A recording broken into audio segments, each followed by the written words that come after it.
Okay. Good afternoon, those that are listening on Zoom, and those that are listening on Facebook. Make sure it started Facebook.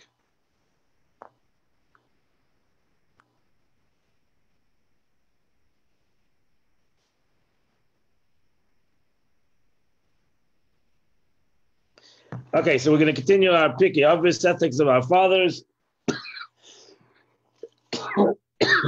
We're holding the first chapter, coming to the end of the first chapter, Mishneh number 15. You can see it on your screen. Shmaya, Shammai, we're holding in the two pairs of the rabbis, the sages that was famous two rabbis, Hillel and Shammai. Truth is that most of us think that the arguments were between Hillel and Shammai. They were actually arguments between the academies of Hillel and Shammai. And these two academies that were established, and they were there even after the physical lives of Hillel and Shammai, continued their arguments and their disagreements in halacha. Now it's brought down that in general Hillel was more makel, was more the lenient one in the group, and Shammai was more the stringent one. And we base it on, you can see in the halachas that they argued that Hillel was more lenient in law, and Shammai was more machman. It's brought down that Hillel and Shammai, why they dealt in such kind of way of one being more machmer, one being more stringent, and one being more lenient, is because of the place or from where the neshama stemmed from, so to say. That the Hillel was more, his neshama was more closer to the midas hachesed, to the attribute of kindness, and Shammai was more connected to the attribute of gevura.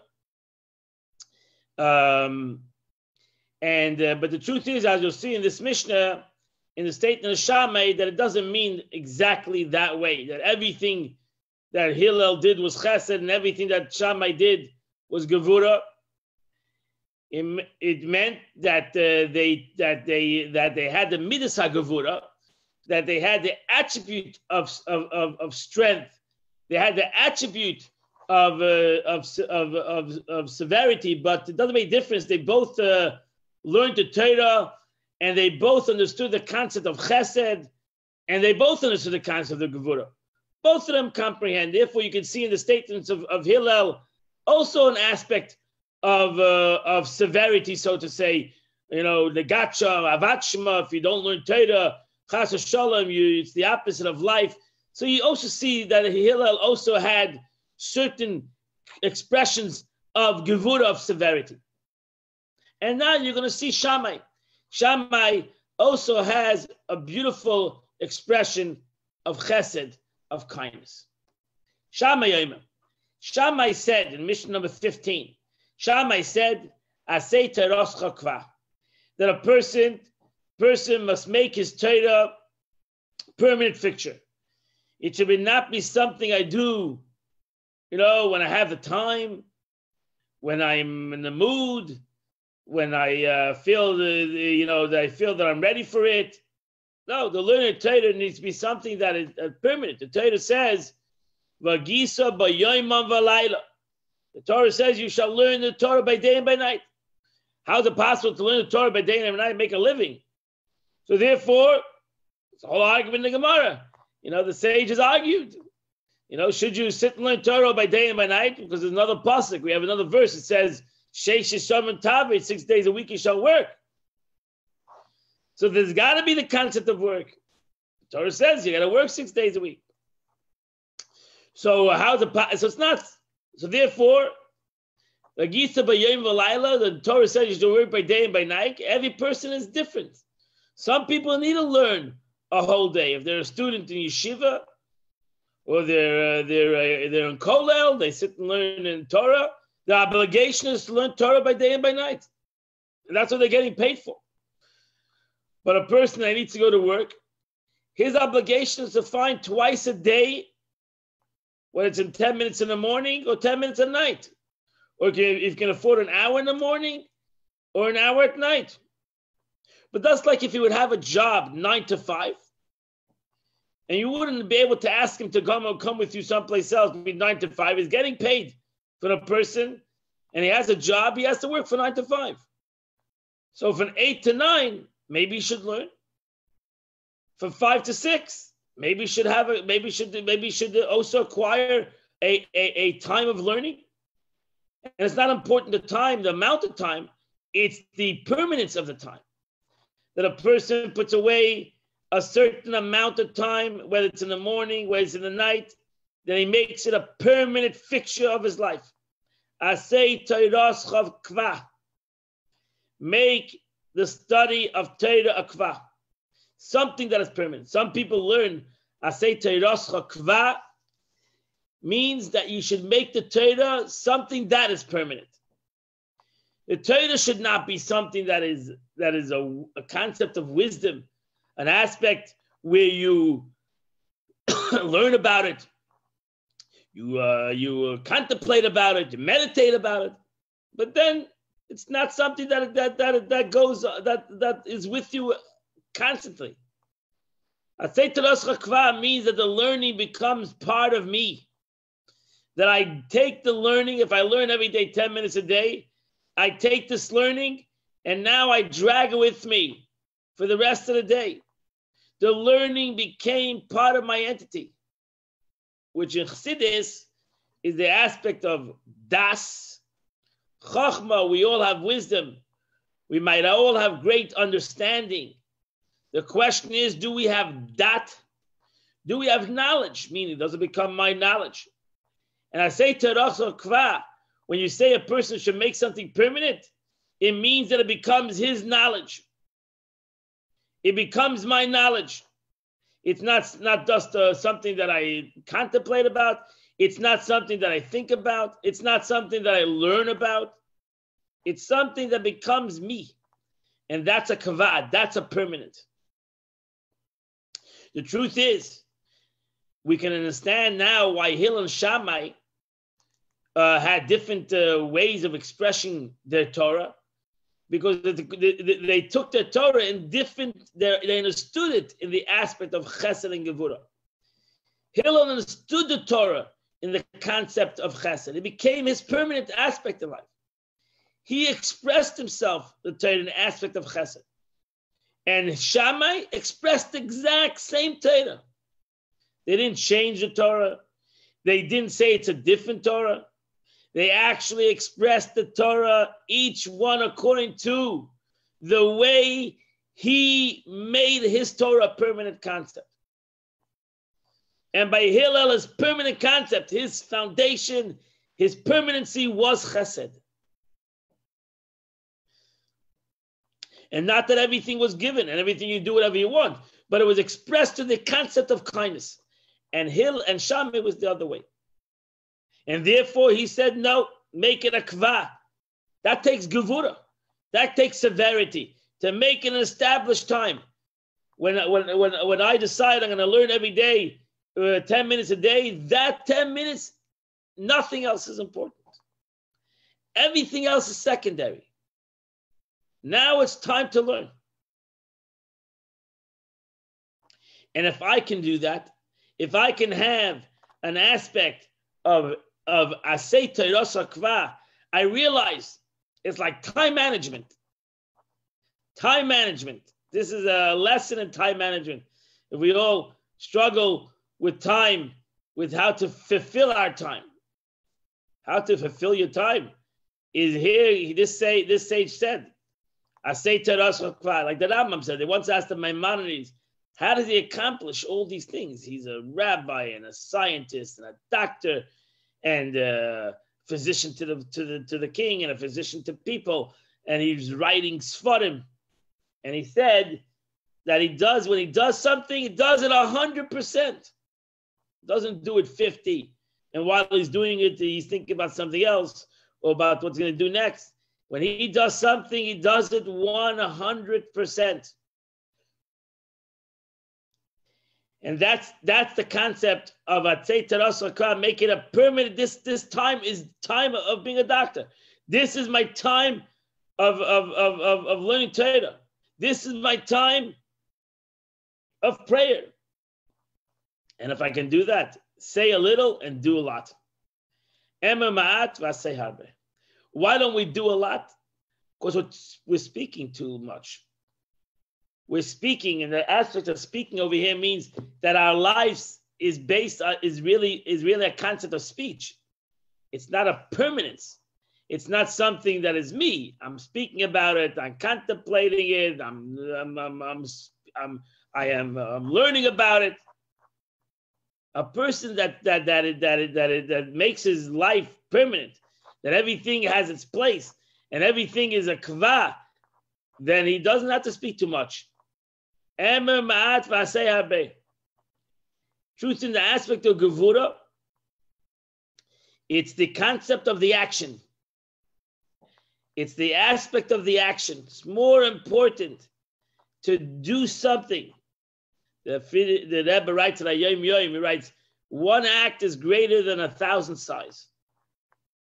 One small act is more powerful than anything else, than all the talking and all the meditation and all the philosophy and all the spirituality. That one little mitzvah does it all. And the truth is, all the philosophy and all the meditation and all the teaching is to do one mitzvah, is to do one act, to do that mitzvah. And now he says a very interesting expression, which Shammai, which seemingly Shammai, the master of Gevura, would say such a statement. Makabel es kol adam b'sever ponim yofis.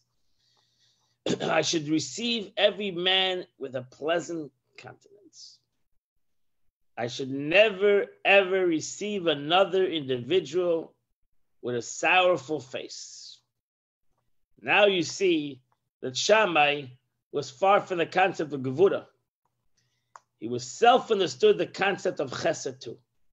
He understood what it means to be kind. He just meant you should be real. You should be real. Usually a person doesn't receive somebody else happy because he's not happy himself. He's all over the place. And when you're all over the place, it's hard to be happy. It's hard to find happiness when I don't have a kva, when I've lost my footing, and I feel at loss. That's what we'll soon see the sage after her, Rabbi Gamliel. His statement continues Shammai's statement.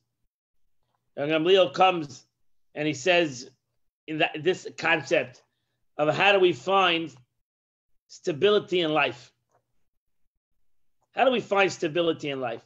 Shammai said, through oneself. Person doesn't have to find it through somebody else or something else. He can find it in himself. If you make your study a permanent, what you learn becomes you. Don't talk that much, because usually when you talk, you're hiding behind a lot of your speech. And be sure of yourself, who you are, and therefore you can accept everybody pleasantly. And it's interesting. He says, "A mekabel kolam say upon of your face." It doesn't mean when you're in a good mood. Then self-understood, I can accept everybody pleasantly. It means even if I'm not per se right now in a good mood. The question is, if I'm not in a good mood, why do I need to put somebody else in a bad mood? Right? Why do I need to make somebody? Why would I make somebody else miserable if I'm miserable? Because most of us make another person miserable because it makes them happy. Now I can be happy. Somebody else is miserable. By putting somebody else down, I uplift myself. That was not Shammai. Shammai was Gevura. Shammai was into introspection. Shammai was a person that said a person needs to look within himself and find what is true and what is right and establish his life. And by that, he would be a happy and be a person that would reach out to other people and be nice to other people because he would know who he is, his positives and God forbid his negatives. And Abba Gamliel comes and gives you another option to this concept, who was a student of Shammai and Hillel and Shammai. Rabbi Gamliel said, Asay l'charav. Every person, this was one of the things that Rebbe begged people and demanded on people to have. Asay l'charav. Every person needs a Rav, needs a rabbi in law, in Jewish law. Don't do things out of doubt or not do things out of doubt. Or sometimes a person could say, you know what? I'm going to be stringent since I don't know. I'll do the stringent.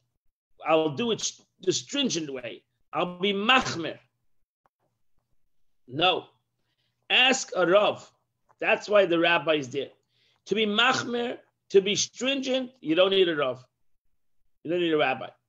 You need a rabbi to find self-understood that is going to find you the right way. Even it might be a heter.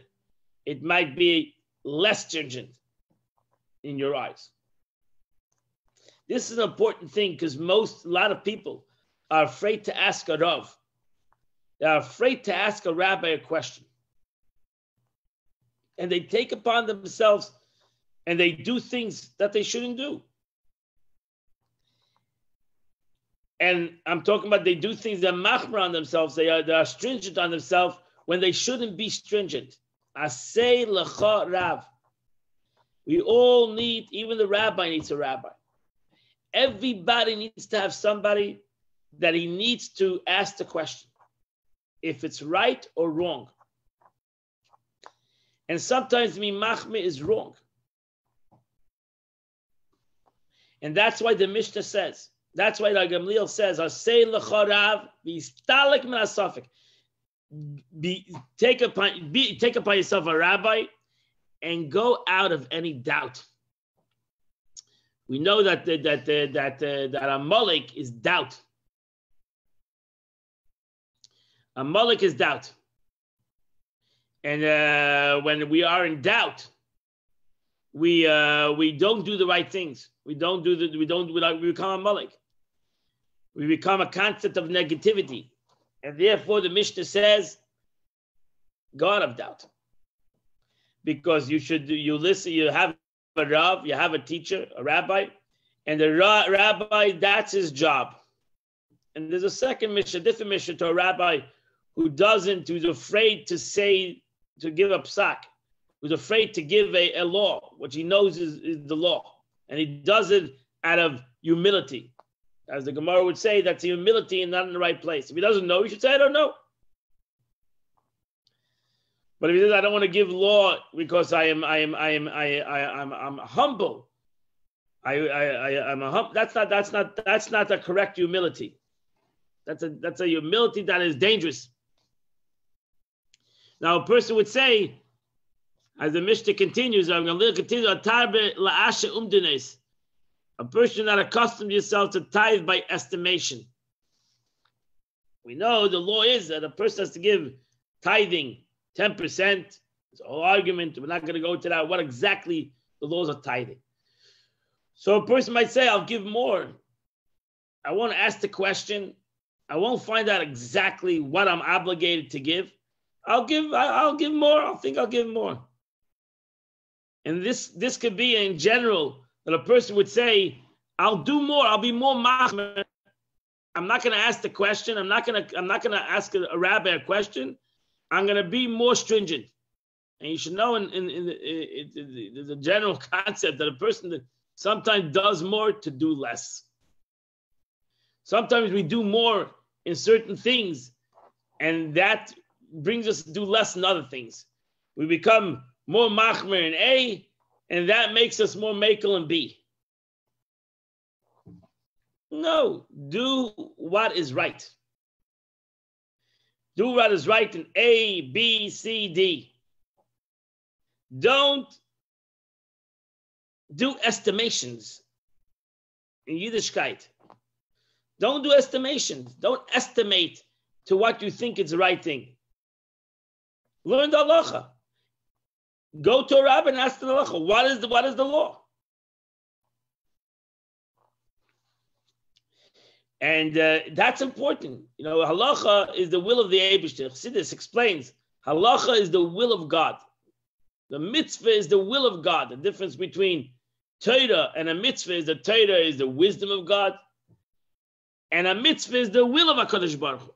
The tzratz and the will of HaKadosh Baruch Hu. You cannot fulfill God's will if you don't know exactly what He wants.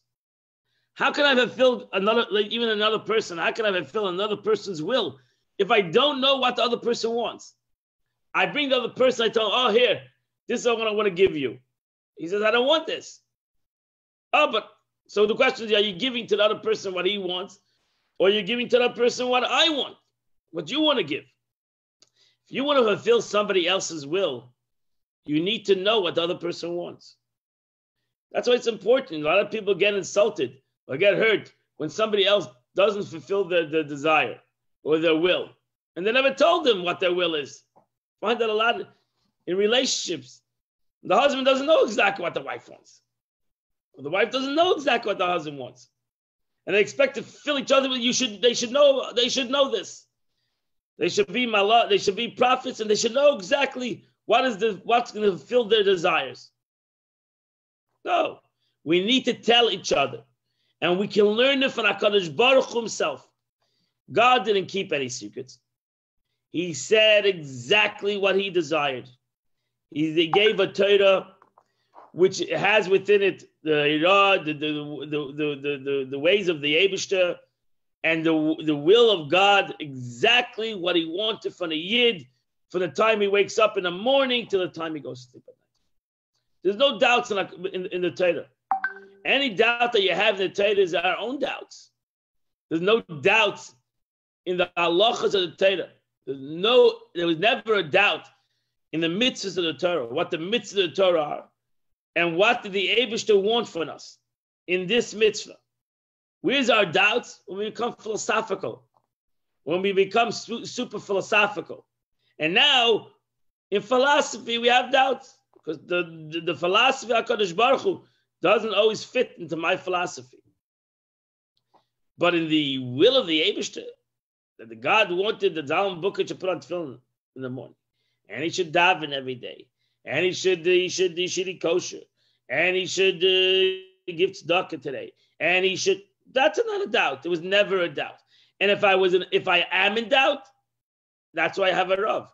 That's why I need a rabbi, which the rabbi is going to tell me this is the way to do the halacha. This is the way. Oh, I just learned the law of Meiser, charity. What is the mitzvah of charity? How do I accomplish this mitzvah? And there are laws in the laws of charity, how you accomplish the mitzvah. And if you don't do it according to the law, then you haven't accomplished the mitzvah, even though you think you have accomplished the mitzvah. That's what the Rabbi said, for example, charity, that you should have a pushka in your home, right? You should give charity every day. There's a mitzvah to give charity every day.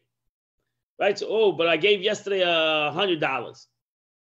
Well, what does that have to do today? Today, I didn't give any money. I didn't give a penny to charity. So how do I do the mitzvah of charity today? Which I didn't do today. I did it yesterday.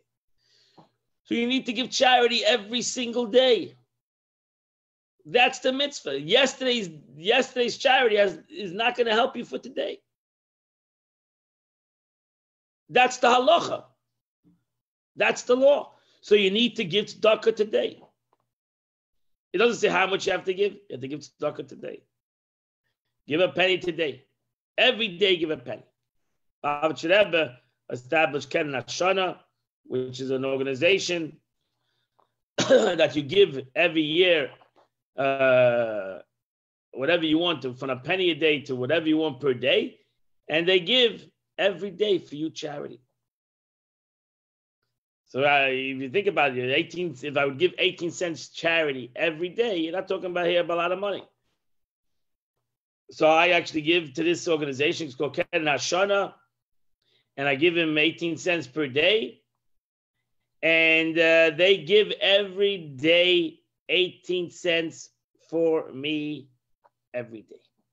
Self-understood, they're giving much more money because they're taking everybody who gives them money and they're giving every day X amount of money. But my 18 cents is in their charity that they're giving today. And I covered myself in a way with this organization that gives charity for me every single day. Do I give charity besides 100%? I give charity. I put every day in my pushka charity. But what happens if I forget today to give charity? I'm covered. Charity was given 18 cents for me today. So that is something that I know there's a mitzvah every day to give charity. And the Lubavitcher Rebbe wanted that everybody should do that mitzvah. It shouldn't be something that they're going to remember. No, the tzedakah is so important to a yid. And therefore, this is the best way to do it, and it's done. So that's Rabbi Gamliel. Shimon Benoy. So actually, Rabbi Gamliel, it's brought down Rabbi Gamliel, from his era, changed the pairs and went into singular again, Rabbi Gamliel. And they are closer, they're living closer at the end of the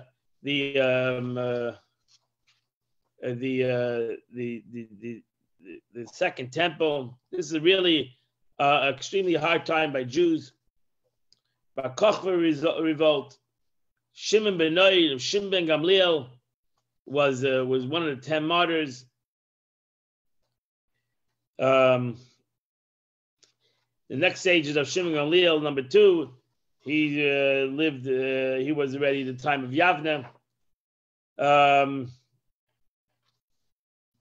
Really, in the times of the destruction of the temple, these sages lived in very harsh times in Jewish history, and they tried with all their might to hold on and to give their generation some foothold, not to fall away from Yiddishkeit and from humanity and from this stability. I mean, so you can imagine. I mean, you can't imagine what kind of situation these sages lived in, and what they wanted to express to their generation. And if you can appreciate it, you can appreciate their statements until today.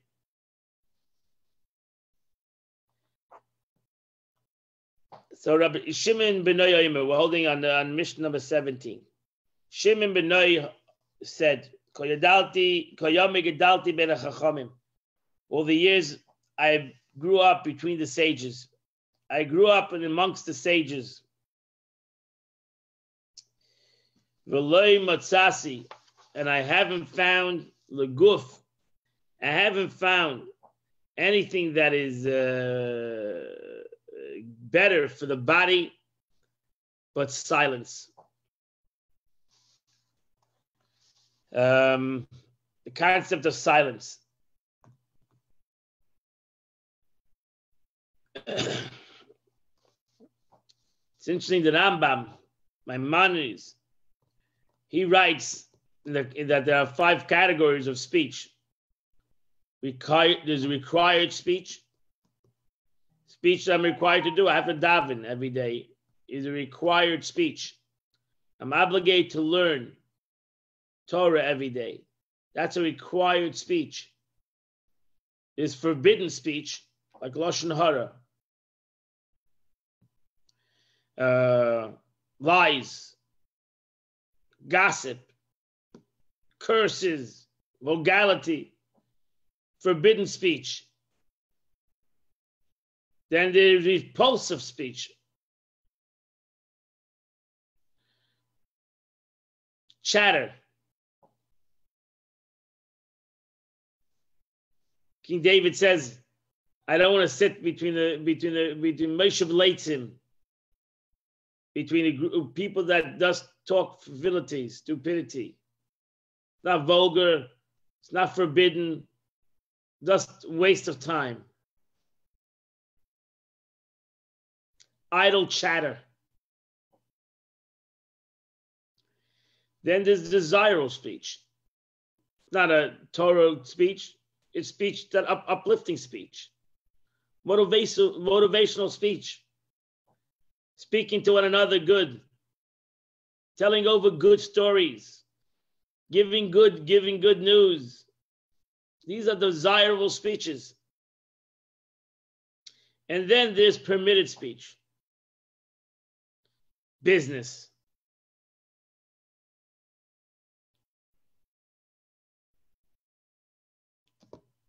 Speech that I need to speak to do day-to-day life. So the Rambam writes that really you have to Chaim v'Amav b'yad haloshen, that the life and death is in the hand of speech. You have to really, the Rambam writes, you have to basically figure out what is my speech that I'm talking right now.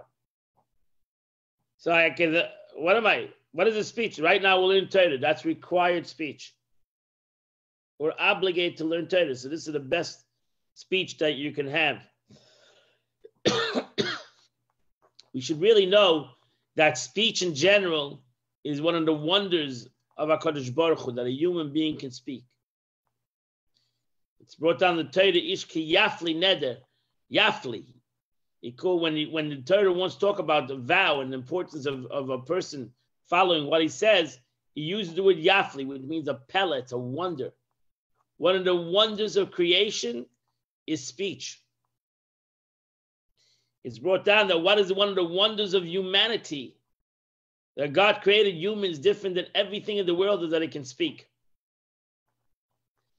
So it's one of the wonders of the world.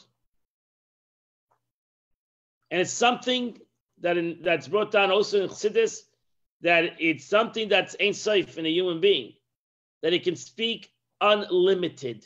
There's not a limit to his speech.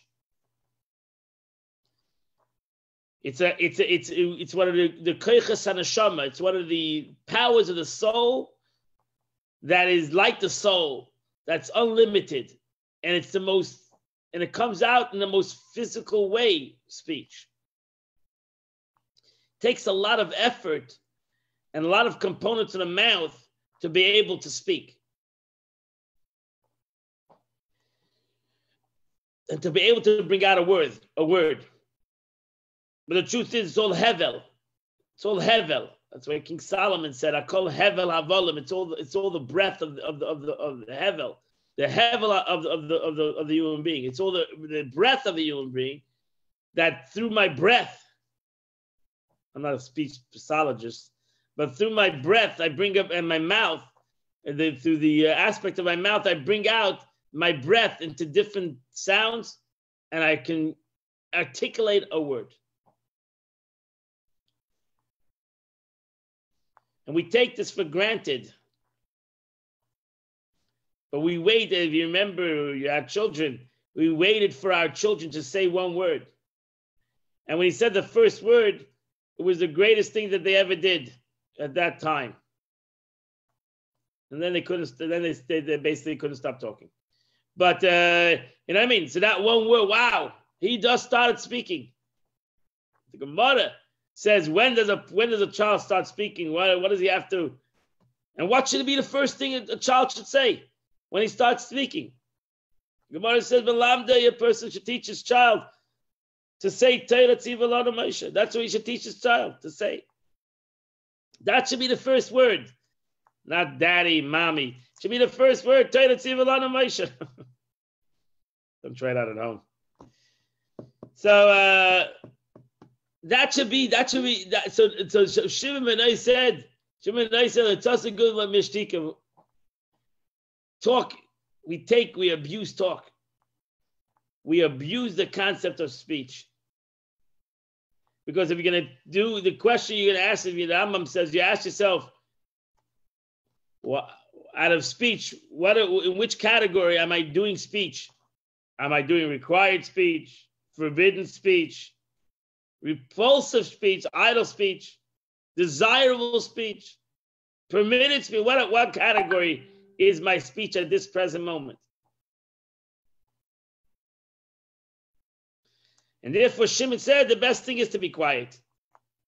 It's interesting, he says, I didn't find something for the body, the concept of silence. For the body, for the soul, would be the opposite.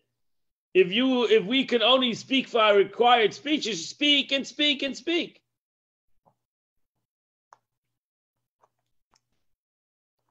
The Lubavitcher Rebbe spoke.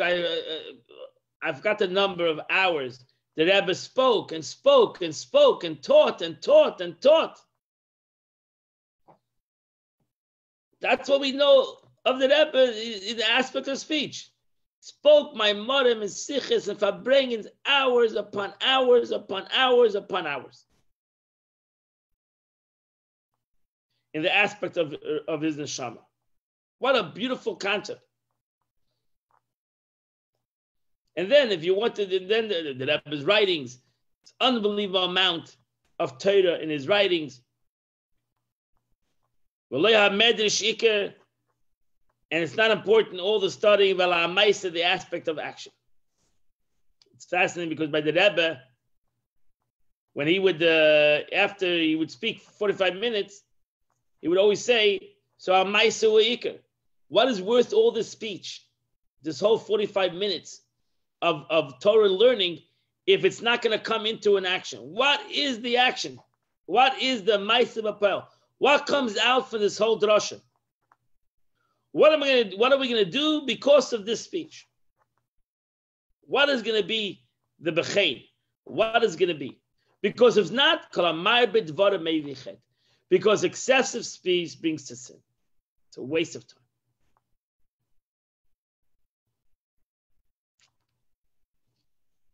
Very famous story of Senator Lauder from New Jersey. He went to the Rebbe.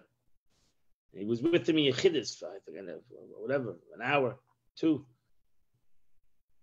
And the Rebbe told him at the end of Yechidus, the Rebbe said to him, if Mr. Lauder, if tomorrow morning you wake up and you're the same Lautenberg, if you are the same Mr. Lautenberg that was the same way that was before we spoke, then I wasted my time. The Rebbe said, in essence, I spoke to you that it should affect you, and you shouldn't be the same person that was with me before this hour conversation. Stan, the Rebbe didn't want to. This was not a conversation. The Rebbe didn't take a speaking with somebody as a conversation. Let's have a conversation, a meaningless conversation. We'll talk over. Let's have a coffee together, and we talk for an hour, and it's meaningless. There's no purpose in this aspect. So here, this sage said, "Beauties, you should get together and have a lot of conversations, but have required speech." That's why when we get together, we should always, we have it later in the Mishneh says, two Jews get together, they should always have divrei Torah. Even if you're getting together to have just to bull with each other and enjoy each other's company, Baruch Hashem, we should always have a dvar Torah. We should always put into the conversation some words of knowledge. Because if just talk, maybe chet, it's going to bring the aspect of sin. Just talk, no gain out of it. It's a waste of time. So here we come to the last Mishnah of chapter number 1. Shimon ben Gamliel. Shimon Gamliel is one of the very big sages of the Mishneh. He is the father of Rabbi Yehuda Anasi, which is the beginning of the second chapter. Rabbi Yehuda Anasi was the codifier of the Mishnah. His father was Rabbi Shimon ben Gamliel. Shimon Gamliel, even Rabbi Yehuda Anasi,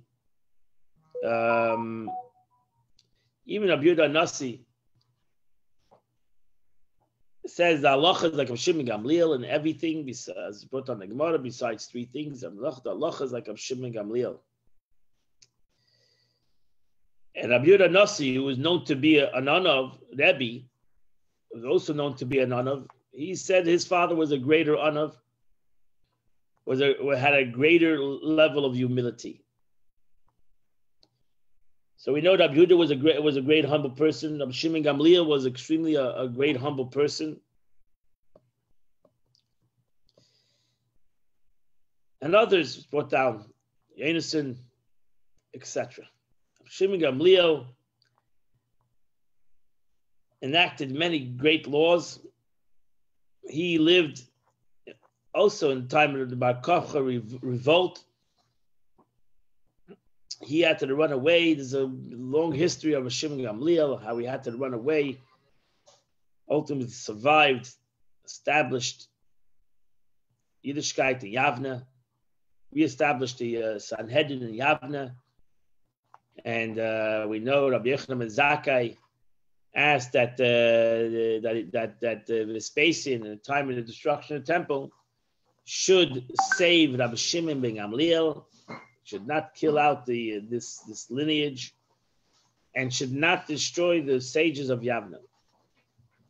And because of that, of course, Rabbi Yochanan ben Zakkai, who saved the sages of Yavna, which Rabbi Shimon Gamliel was part of, that's why the Torah was not forgotten in the Jewish nation. And through the sages of Yavna, in that time, was reestablished the Torah in the time of great destruction and great sadness in the Jewish people. Shimon Gamliel said, Al shleisha dvarim ha'olam k'nayim. There are upon three things that the world is sustained by. Here was a sage who lived in this time of great adversary, great sadness, and great destruction. He said, listen, as Yidden, we have to never forget these things, even though we're living in such a chaotic, evil time. We can never, ever give up these three things in life, because if not, the world doesn't have an existence. So we cannot even learn Torah and do mitzvahs if we don't have these three things in our lives. And Yidden should never give away their humanity. And that is al-adin, on justice. Never ever give up, even though you're living in an unjust world, which they were living at that time. Never give away the concept of justice, what is right and what is wrong. The whole world can be living in an evil world. Doesn't make it right for you to do injustice. And therefore, never give away justice. Emes, don't give away ever your truth. Again, even you might be living in a false world. Everything is you don't know what's true, what's not true. You're living in a world that seemingly falsity is on the rise and truth is on the wane. Never give away truth. Don't give it away. Truth is that these are the things that nobody can take away from you. Nobody can take away. This is one of the Pirkei Rebbe went into Kashramai, went to exile. He said you can enslave the body, you cannot exile the soul. Shimon Gamliel, in essence, is telling us what is not to exalt the soul. Din, the aspect of justice, what is right and what is wrong. Nobody take away from a human being, or should take away from a Jew, that what is right or is wrong, what is true and what is false. Bala Shalom, and never ever give away the concept of peace. And wow, what a beautiful teaching of this great sage of Shimon Gamliel to his generation and to all generations. That we should never, I always tell the story of the Pirkei Rebbe. The Pirkei Rebbe was once called in by his father on his bar mitzvah, the day before the mitzvah. He said, I'm going to give you a gift. And that is a word, a statement, a Chassidish Avot. And he said to him, don't fool yourself, don't fool others, and let others not fool you. And it's so true, that those concepts, that we need to know what is right, what is truthful, and to be at peace with ourselves. We cannot be at peace with others, or we're not at peace with ourselves. And sometimes the chaotic situation in the world is hard for us to do these things, because we're living ultimately in the world of sheker, in the world of falsity, in the world of hate. Even today, a world of such diversity, and such anger between one group and another group, and hatred between one person and another person. It's unbelievable in a way, the world that we live in, and sometimes creeps into the Jewish people, that we become so diverse and separate and indifferent, and that's not the way. That's where you have the Rebbe would say, the Welt schakkelt sich. That when the world starts to shake. So here the Mishneh says, Rabbi Shimon Gamliel says, we end off the first chapter, that we need to establish ourselves at least shenemar emes mishpat shalom shiftu b'sherechem. It says, Zachariah says, truth and judgment and peace you shall administer in your city gates. Now it's interesting that Rebbe writes that the pasuk puts the emes before the din, and Rabbi Shimon Gamliel puts the din before the emes. And really the truth is, as he says, because in the pasuk wants emes first, truth first, and then to do what is right. Know the truth first. And Rabbi Gamliel says, no, do what is right and then come to the truth. Sometimes it's hard to always come to the truth. We need to do what is right. The more we do what is right, din, we do justice, the more it will come to the emes, not the other way around.